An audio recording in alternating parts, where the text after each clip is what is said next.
आज हम गीता के उन श्लोकों में प्रवेश करने जा रहे हैं जो हमारे अस्तित्व के सबसे गहरे रहस्य को उजागर करते हैं, प्रकृति और पुरुष का अद्वैत रहस्य। भगवान इन श्लोकों में बताते हैं कि कैसे यह सारा जगत प्रकृति के गुणों से चलता है और आत्मा शुद्ध पुरुष उसका साक्षी बनकर अनुभव करता है। यही अनुभव जन्म मरण के चक्र का कारण भी है और मुक्ति का द्वार भी। आज की दुनिया में जहाँ युवा तेजी से बदलती परिस्थितियों, करियर की चुनौतियों और रिश्तों की उलझनों से जूझ रहे हैं, यह ज्ञान हमें गहराई से समझाता है कि हम केवल शरीर और मन नहीं हैं, हम साक्षी हैं, हम चेतना है। और जब यह पहचान मजबूत होती है तब न परिस्थितियां हमें बांधती है, न सुख दुख हमें हिला पाते हैं। इन श्लोकों का अध्ययन केवल दार्शनिक विचार नहीं है, यह एक जीवित मार्गदर्शन है। कैसे हम अपने गुण संग से मुक्त हो, कैसे जीवन के हर अनुभव में परमात्मा को साक्षी माने और कैसे हम उस ब्रह्म तत्व में स्थित होकर वास्तविक स्वतंत्रता का अनुभव करें। तो आइए इस गहन यात्रा में प्रवेश करें जहाँ हर श्लोक हमें हमारी वास्तविक पहचान और मुक्ति की दिशा में ले जाएगा। प्रकृतिं पुरुषं चैव विद्यनादि उभावपि विकारांश्च गुणांश्चैव विद्धि प्रकृति संभवान। हे अर्जुन, जान लो कि प्रकृति और पुरुष दोनों ही अनादि है और सभी विकार तथा तीनों गुण प्रकृति से ही उत्पन्न होते हैं। भगवान यहाँ स्पष्ट कर रहे हैं कि संसार के आधार दो है। पहला प्रकृति जो जड़ है, जिसमें सत्व, रजस और तमस तीन गुण निहित है, और दूसरा है पुरुष जो चेतन आत्मा है, शुद्ध साक्षी है। सभी विकार यानी मन, बुद्धि, अहंकार, इंद्रियां, शरीर और गुण यानी सत्व, रजस, तमस प्रकृति से उत्पन्न है। आत्मा इनसे परे है। उपनिषदों में भी कहा गया है, आत्मा न जन्म लेती है न नष्ट होती है, वह सदा शुद्ध और अविनाशी है। अपने को शरीर और मन से ना जोड़ो, तुम विकारों और गुणों से परे शुद्ध चेतना हो। कार्यकरण कर्तृत्वे हेतुः प्रकृतिरुच्यते पुरुषः सुख दुःखानां भोक्तृत्वे हेतुरुच्यते। कार्य, कारण और कर्तापन का कारण प्रकृति है और सुख दुख का अनुभव करने वाला पुरुष यानी जीवात्मा है। प्रकृति शरीर, मन और इंद्रियों को चलाती है। वही कार्य कारण की श्रृंखला और कर्तृत्व भाव का कारण है। पुरुष यानी आत्मा वास्तव में निष्क्रिय है, परंतु प्रकृति से तादात्म्य के कारण वह सुख दुख का अनुभव करता प्रतीत होता है। उपनिषदों में भी कहा गया है, आत्मा दीपक के समान है, वह केवल प्रकाश देता है, पर कर्म तो मन और इंद्रियां करती है। मैं करता नहीं, केवल साक्षी हूँ। यह भाव अपनाने से जीवन के सारे बोझ हल्के हो जाते हैं।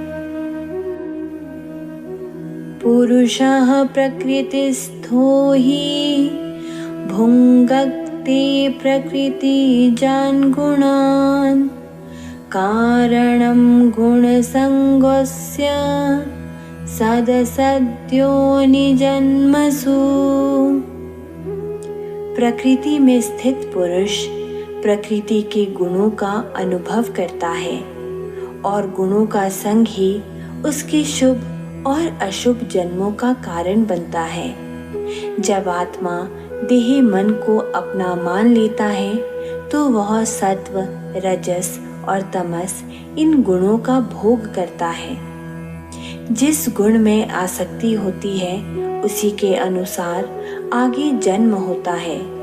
सत्व का संग उद्धर्व गति, रजस का संग कर्म प्रधान जन्म, तमस का संग अज्ञान और नीच योनि। वेदांत में भी कहा गया है, गुण संग ही बंधन है, आत्मा स्वयं अछूता है। जैसा संग वैसा रंग। अच्छे गुणों और सत्संग का चयन ही मुक्ति की ओर ले जाता है। उपदृष्टानुमन्ता च भर्ता भोक्ता महेश्वरः परमात्मेति चाप्युक्तो देहेऽस्मिन् पुरुषः परः। देह में स्थित परमात्मा ही उपदृष्टा यानी साक्षी, अनुमंता अनुमति देने वाला, भर्ता पालन करने वाला, भोक्ता और महेश्वर कहलाता है। परमात्मा का कार्य है उपदृष्टा, सबको देखता है, अनुमंता शक्ति और स्वतंत्र इच्छा देता है, भर्ता पालन करता है, भोक्ता कर्मों का फल प्रदान करता है, महेश्वर सबका स्वामी है। वेदांत में कहा गया है, जीवात्मा और परमात्मा अलग है।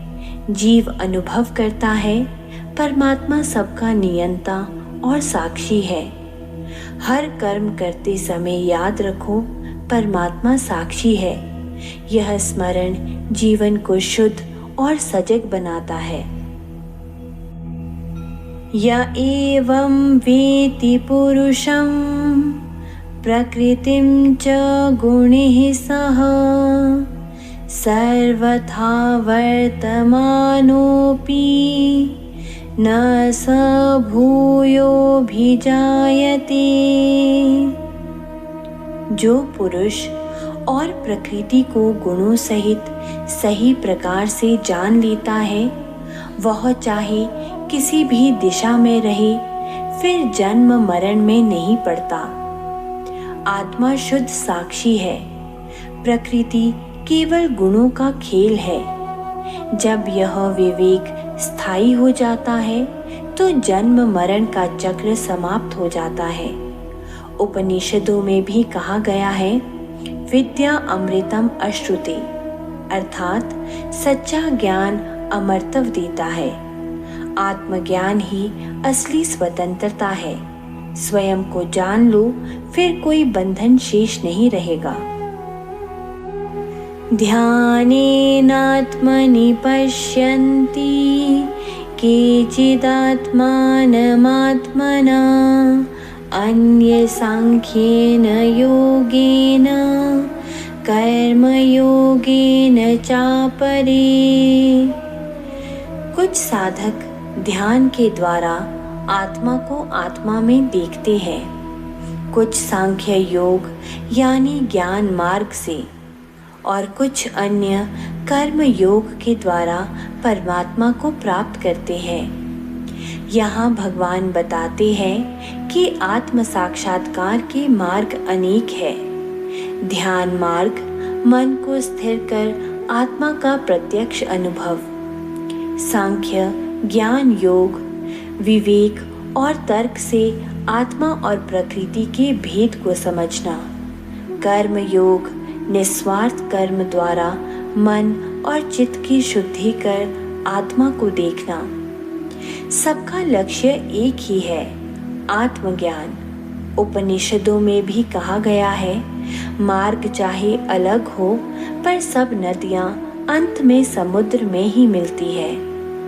रास्ते अलग अलग हो सकते हैं पर मंजिल एक ही है। अपनी प्रकृति और प्रवृत्ति के अनुसार मार्ग चुनो और निरंतर साधना करो।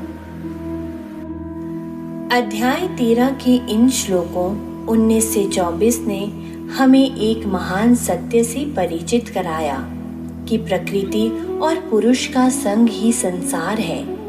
प्रकृति बदलती है, गुणों से घेरती है, पर आत्मा सदा अचल है, शुद्ध है, साक्षी है।